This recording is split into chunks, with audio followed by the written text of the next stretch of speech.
Let me jump over here. All right. First on our list, we have a Pokemon Scarlet and Pokemon Violet, The Hidden Treasure of Area Zero Part 2, the Indigo Disk. Launches December 14th. The previous DLC was, it was September. The Teal Mask. Yeah, Teal Mask was September. September. So here's Part 2 of that DLC, which is a separate DLC, obviously. Adventures await you at the Blueberry Academy. So, I don't really have much to say on this other than I was kind of considering getting the first DLC. And then I kind of rethought about it. And I was like, well, it's $40. Isn't it like $40 for the DLC? I need someone to confirm that. Is it, maybe it's 30. I assume the season pass that include both the DLCs season pass was $40. Like that would be my assumption. I don't know if you buy them I have no idea if you buy them individually. I'm checking the price right now.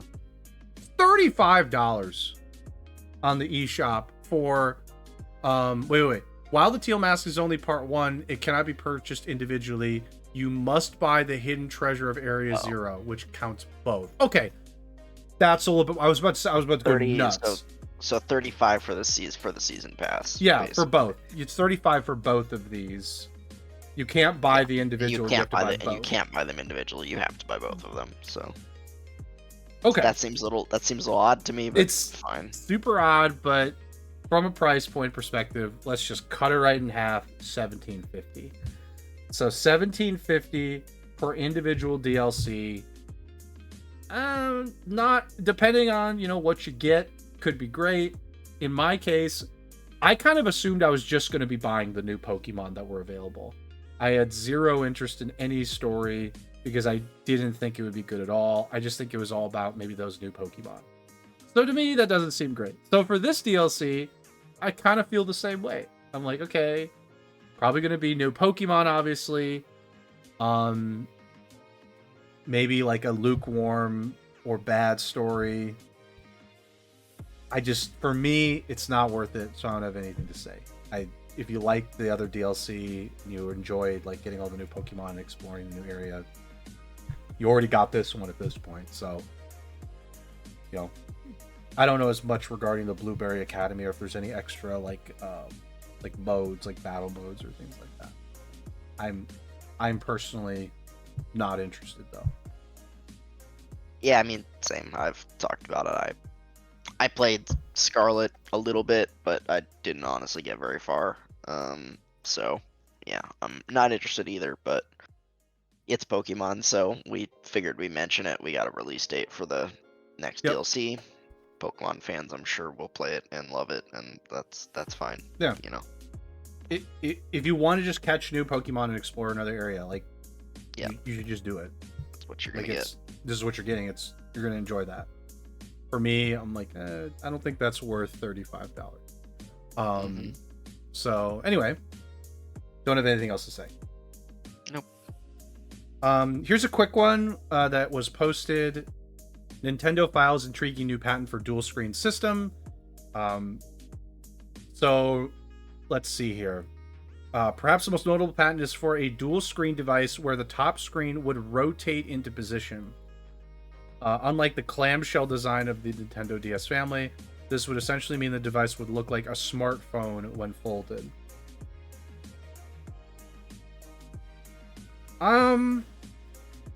It's interesting. It's interesting. I don't know.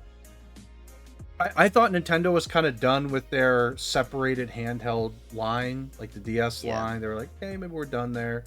Maybe they're not. They're just like, okay, we should do more handhelds again. I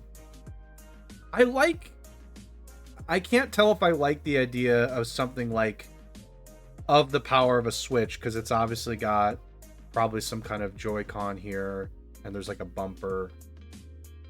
I don't know, like we have the Switch for a handheld. I just don't know where the separate handheld comes into play. Like our Switch is our handheld, right? Like, yeah, that's where I'm confused on this, seeing this. But I don't know. Nintendo is really creative, sometimes too creative with their devices. I'm looking at the Wii U, for example. That was a little bit too creative. But the Switch is really good. It's a really good idea for a console. So I will trust Nintendo has some good creativity instincts, and I'm curious to see what this is. Yeah, at first you think like, oh, maybe this is what the Switch 2 is gonna be, but this feels like a way too. If we're assuming that the Switch 2 is gonna come out next year, which that's what at least the rumors indicate, this feels like way too far behind, like in the concept phase, for this to be like Right. the Switch 2 model. Exactly. This is something else. I don't know. It looks like a handheld though, so I'm like, okay. Yeah, I mean, it also could just be something that they don't actually ever use this. I mean, they just filed for a patent. It's just like, hey, we had this idea, and here's this thing. Maybe we'll use it at some point. Maybe we won't. But they want to have the patent just in case. Sure. I don't know. So sure, we'll see. that's also something. But yeah, I don't know. Could be. I trust Nintendo's creativity enough to feel like maybe this could be interesting. If this was like anybody but Nintendo, I'd be a little bit skeptical, but I think Nintendo's got some cool creativity chops already. Yep. Okay. Anything else? No. Okay. We have a review for Star Ocean, the second story R.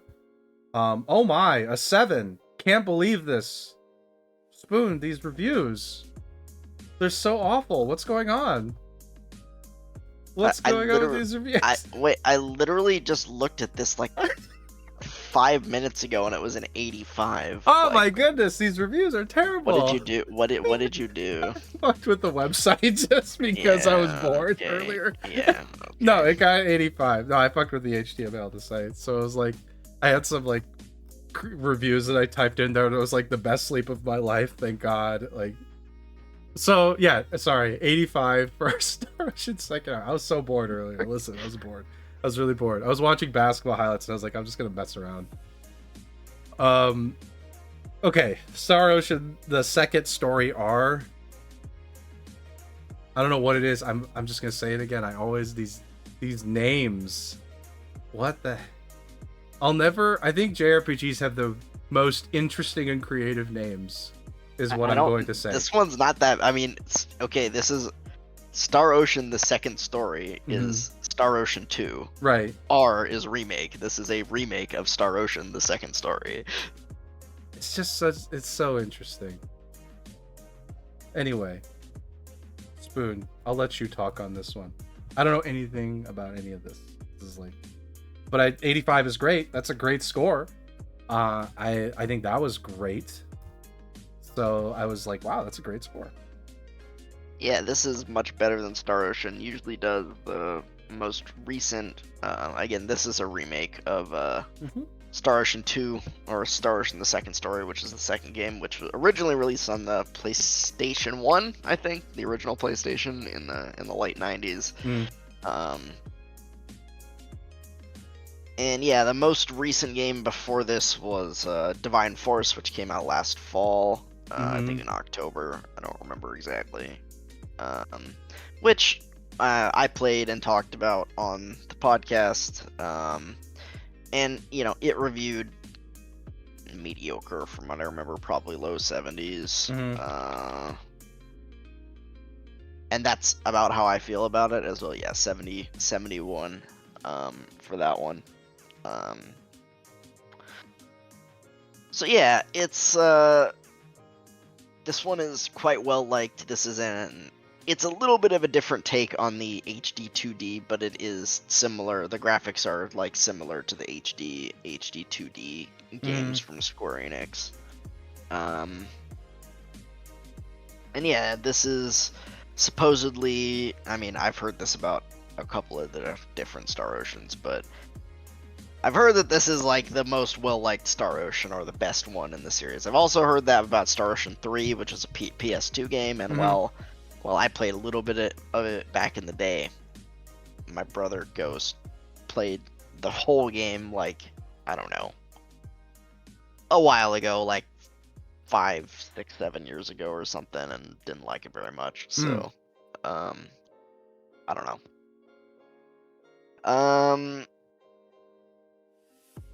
Yeah, this game came out this past week on Thursday, I think, Thursday or Friday. Sure. And yeah, it seems to be a good remake. I did get it, and I have been playing it. I don't know if we want to talk about that now or save it till later in the topics, but I don't know. How long do you have to? How much do you have to say? not that much. I'm only like 4 hours into it. I mean, you could so say it now. I mean, might as not well. far. Might as well. We're talking about it. Yeah, so it's so yeah, Star Ocean is a it's an action RPG series, sci-fi action RPG series actually. Though many of them start the same way. This one is no exception. You can pick either of these two characters to be your main character. Those two that are kind of in the front there. You have Claude on the right, who is the dude, and Reyna, who is the female on the left. And Claude is the son of a famous admiral of the Pan-Galactic Federation, which is, it's the Space Federation, right? Human, whatever. I'm not actually know that much about the lore of the series, but anyways, it's the Federation. I think you can imply what that is. Yeah. And Reyna is lives on what they call an underdeveloped planet, a planet that with people that is in sort of typical high fantasy times, magic and medieval swords and bows and arrows and stuff. And Claude goes out on an expedition and he touches this thing that he's not supposed to touch, and he gets warped onto this underdeveloped planet, and now he is stranded with no communication with his team. Okay. On this underdeveloped planet, he meets Reyna. They declare Claude as the hero of light, because he used a laser pistol, which they call the Sword of Light. Yeah. And keep going. 1 second. And then, but then Claude's like, "Wait, no, I'm not that. I'm not a hero. Please stop." And so you sort of eventually set off on an adventure to discover the mysteries of what's going on this world. There's been these there was a meteorite that fell to the planet, and then a bunch of natural disasters started happening, and people started turning into monsters and stuff. So you're out to explore that, to see what's going on. Yeah. Claude, because he wants to find a way to get home, basically, because he's stranded on this planet. Yeah, he's stuck there. He wants to go back. Yeah. Or get off. Yeah, or at least get off. So yeah, that's kind of the intro to the story. It's it's an old school RPG. You've got your basic equipment. You've got a kind of art and skill system. The combat's pretty simple, but it's fun and it's fluid, which is more than I can say from some of the other Star Ocean games I've played. I don't know, Star Ocean 6, I liked the combat for what it was, but it's a little clunky. So yeah, you've got a basic attack button, you've got a 3-hit combo, you've got a dodge button, and you've got some arts. But yeah, I like it so far. It's a fun game. I don't know what else to say. There's a decent amount of voice acting. Supposedly it's ported just from the PSP version. I've heard some of it isn't too great, but at least in the early game it's perfectly fine. They did some reorchestrated they remade some of the music, which again, I haven't played the original, so I don't know how it compares, though you can switch between the original soundtrack and the new one as well. Yeah, so you know, kind of all the features you expect, at least the good features you expect from a good remake. This feels like a really solid remake so far. I like the game. It seems yeah, it seems good so far. I'm enjoying what I'm playing so far. As I said, about 4 hours into the game, so not too far. But yeah, it's cool, and it reviewed a lot better than I expected. Again, usually these games don't review particularly well. And again, not that I disagree with the reviews for Divine Force, which is Star Ocean 6. That game is, I enjoyed it for what it was, but it's fine. It's Nothing special. I think on the current modern rating scale, a 7 or a low 70s is probably a fair review. But for me, if you're taking a 5, if you take their scale where a 5 is actually average as opposed to a 7 being average, Star Ocean 6 to me is probably like a 6, to be honest. Like, it's slightly above average. It's a perfectly acceptable, like, fine game. Yeah. But again, the way reviews work these days, you know, a 7 is average. Actually. Anything lower than a 7 is pretty much crap. Yeah, so, they treat 7 as average. They treat 7 as like that's average. Yeah. And you like you got to get above a 7. It's more like again, we've talked about this with reviews, so we won't get too deep. No, yeah, of course. It's more like a school grading scale, right? Yes. Where it's like a 9 isn't a 9 and above, and like a 10 would be an A plus, like in the 9s would be an A, 8 is a B, a 7 is a C, a 6 is a D, and anything below that's an F. Like, it's terrible. That's so they treat it like school. That really is what it feels like to me, and it really condenses the scale, which is stupid. It's kind of pointless to have a 10-point scale like that. Yeah, but whatever. But this is how they're doing it. They want to do it this way, and okay, fine. As long as you understand how the system works. It's fine. You just have to understand that, like, again, they when they put 7, they're like good, but to me, it's like that's average. That's a very average game. To me. It's like if a game gets a 7, it's like that's a very, like, yeah, it was good. It was a fine game, but like nothing special, right? It's like exactly. That's what I see. Is like if it's a 7, it's fine. Like, it's fine. You play it, might enjoy it. If not, I mean, it's a 7. No, ahead of time, there's probably some problems. And that's how I feel about Star Ocean: The Divine Force. And as I said, it got a 70. It has a 71 meta, so that's pretty fair. Yeah, game's fine. Has problems. That's what that says. Yeah, that's what it says. 80s is like, yeah, good game. You know, solid. Still a few things here and there, but good game. You'll enjoy it. And anything above, once you get to 90, it's like, yeah, this is a great game. We're not seeing a lot wrong with it. All right. Any other thoughts on Star Ocean, the second story R? No, not right now. Okay. All right. Bungie layoffs. Bungie CEO claims layoffs were due to Destiny 2 underperformance. I don't know. Okay, before we talk about this, I am not in tune with Destiny right now. I was like either. A year and a half ago, but now I'm not at all. Like, I have no idea. There have been some reviews on Steam I've seen of recent Bungie expansions that are like, they're not positive. There's frustration. So I think maybe there's an aspect of this layoffs, yes, where it's underperformance. Could be just cost cutting. There's that too. I think underperformance is just maybe easier to say as opposed to cost cutting for them. But so let's see here. Where were the numbers of layoffs? They're in here somewhere. Oh, employees were also told that Destiny 2 player sentiment was at an all-time low. Player sentiment, not numbers. Player sentiment meaning what I just said. Look, reviews of the expansions they're not great. Where is the actual? Okay, the total number of employees impacted is estimated to be around 100. I'm trying to figure out if they gave a percentage of the company that is, because 100 Bungie employs quite a few people, so I'm not sure. Yeah, I feel like I saw it something like 10%.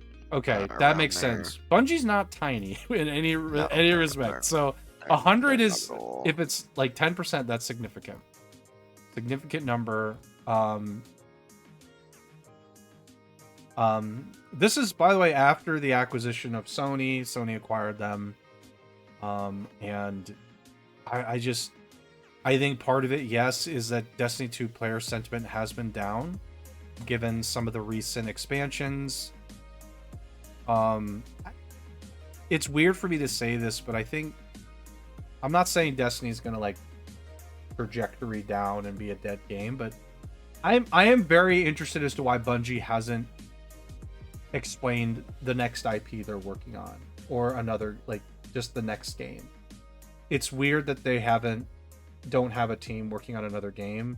They put a lot of their eggs in the Destiny basket, which I think can work, but I think I saw something in another article. The original article that I linked for this was the Bloomberg one, but people were right. having trouble with that link, so I got rid of Yeah, that and did because this one. Bloomberg blocks Um, those, but yeah. go ahead. I think I saw something in there, or maybe somewhere else, that they are working on another IP. They just haven't It should be. announced it. They just Yeah. haven't announced it yet. Yeah, 100%. Oh, by the way, oh, you go ahead. No, I'm sorry. Finish your thought. No, Destiny just feels like it's been on. Again, I don't follow it that well. I don't play it. But it feels like it's on the downturn lately. The last few expansions have been pretty underwhelming from what I've heard. They feel like a little low effort, and like maybe they're running out of ideas. Maybe they're just rushing things. Who knows? I don't remember what the last one was called, but Witch Queen, I think was good. That was a good one. I know that was good. People enjoyed that. But this most recent one, I don't remember the name of it. Let's see, a recent Destiny 2 DLC. Beyond Light. No, that's Beyond Light was 2020. Lightfall. I think Lightfall was the one people had the low sentiment on. Lightfall was the low sentiment. February 28th. Overall user reviews for Lightfall are mostly negative. Yeah. But Witch Queen, I think, was received well. Witch Queen was received well. But Lightfall, this one was not. And there are also reports that the Final Shape, which is another major expansion. That's the next one. Yep. Delayed to June 2024. And Marathon has been internally... Okay. Yeah, it got delayed. I don't know what Marathon is. I don't know if that's another one. Marathon has been internally delayed to 2025 after having been in development since 2019. Is that the next game? That's the next game. That's the code. That's what I heard before. That's the code name for the next game. Got it. I'm assuming it's another, shooter game.